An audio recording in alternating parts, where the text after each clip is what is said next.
Paroles d'Évangile. Je vous propose d'écouter quelques extraits de la parole de Dieu, lus par François F.L. Cateau.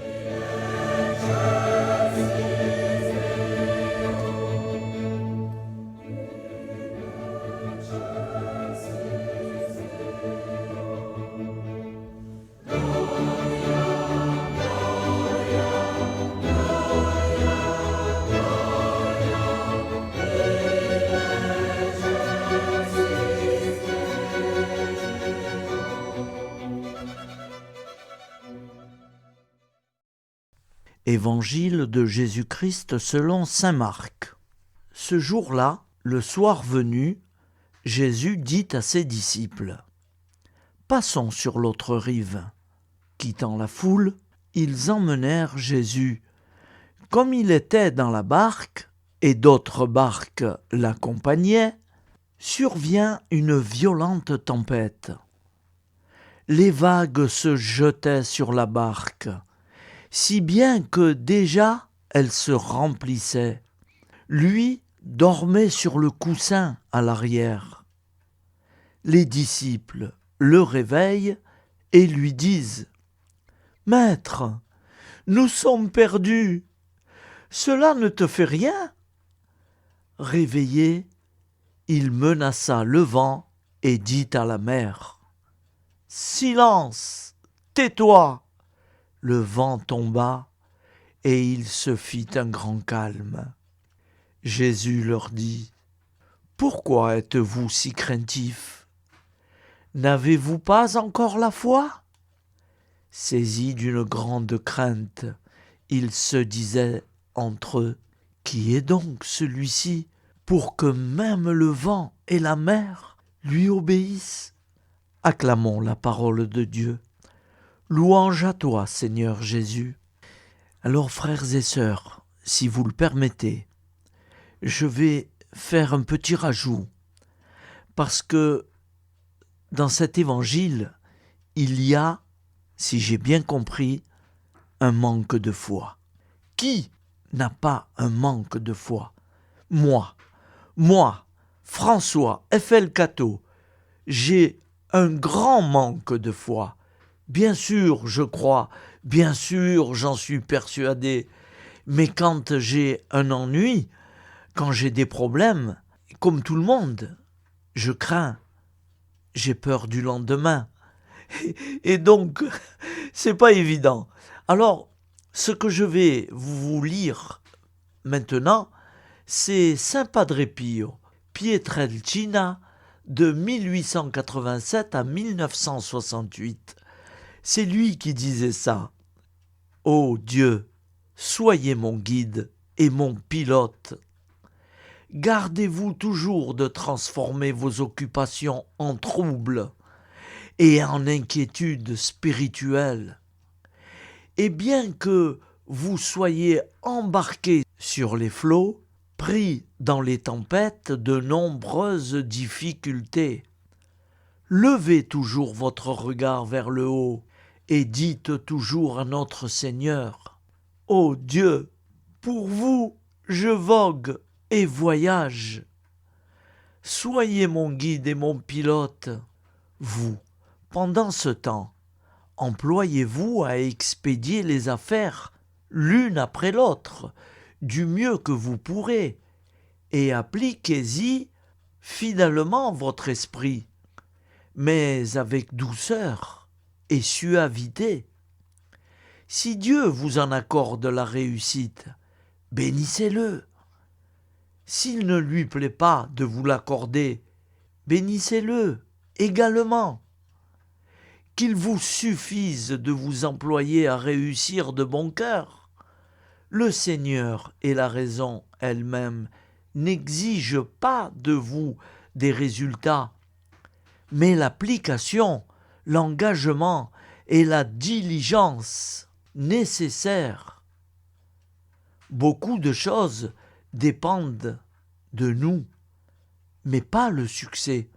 Vivez en paix et reposez-vous sur le divin cœur, sans aucune peur, car on est bien là à l'abri des tempêtes. Et même la justice de Dieu ne peut arriver jusque-là.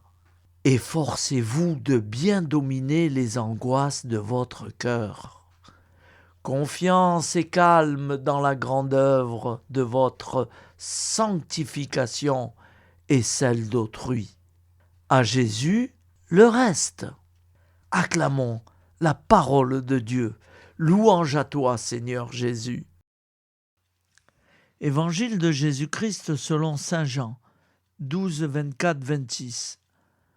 En ce temps-là, Jésus disait à ses disciples, « Amen, Amen, je vous le dis, si le grain de blé tombé en terre ne meurt pas, il reste seul. Mais s'il meurt, il porte beaucoup de fruits.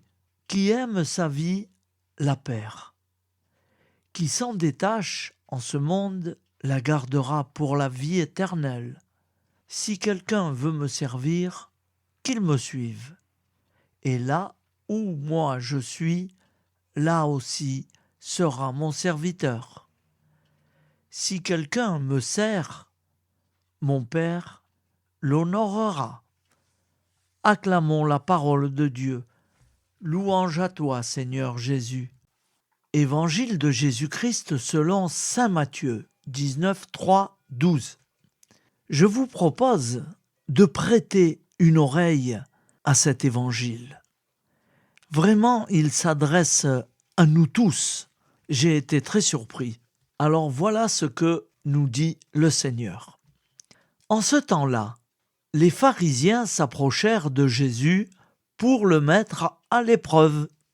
Ils lui demandèrent : « Est-il permis à un homme de renvoyer sa femme pour n'importe quel motif ?» Il répondit : « N'avez-vous pas lu ceci ? Dès le commencement, le Créateur les fit hommes et femmes, et dit : à cause de cela, l'homme quittera son père et sa mère, il s'attachera à sa femme, et tous deux deviendront une seule chair. Ainsi, ils ne sont plus deux, mais une seule chair. Donc, ce que Dieu a uni, que l'homme ne le sépare pas. » Les pharisiens lui répliquent : « Pourquoi donc Moïse a-t-il prescrit la remise d'un acte de divorce avant la répudiation ?» Jésus leur répond : « C'est en raison de la dureté de votre cœur que Moïse vous a permis de renvoyer vos femmes, mais au commencement, il n'en était pas ainsi. Or, je vous le dis, si quelqu'un renvoie sa femme, sauf en cas d'union illégitime, et qu'il en épouse une autre, il est adultère. » Ses disciples lui disent : « Si telle est la situation de l'homme par rapport à sa femme, mieux vaut ne pas se marier. » Il leur répondit : « Tous ne comprennent pas cette parole, mais seulement ceux à qui cela est donné. Il y a des gens qui ne se marient pas, car de naissance, ils en sont incapables. Il y en a qui ne peuvent pas se marier, car ils ont été mutilés par les hommes. Il y en a qui ont choisi de ne pas se marier à cause du royaume des cieux. Celui qui peut comprendre, qu'il comprenne. » Acclamons la parole de Dieu. Louange à toi, Seigneur Jésus.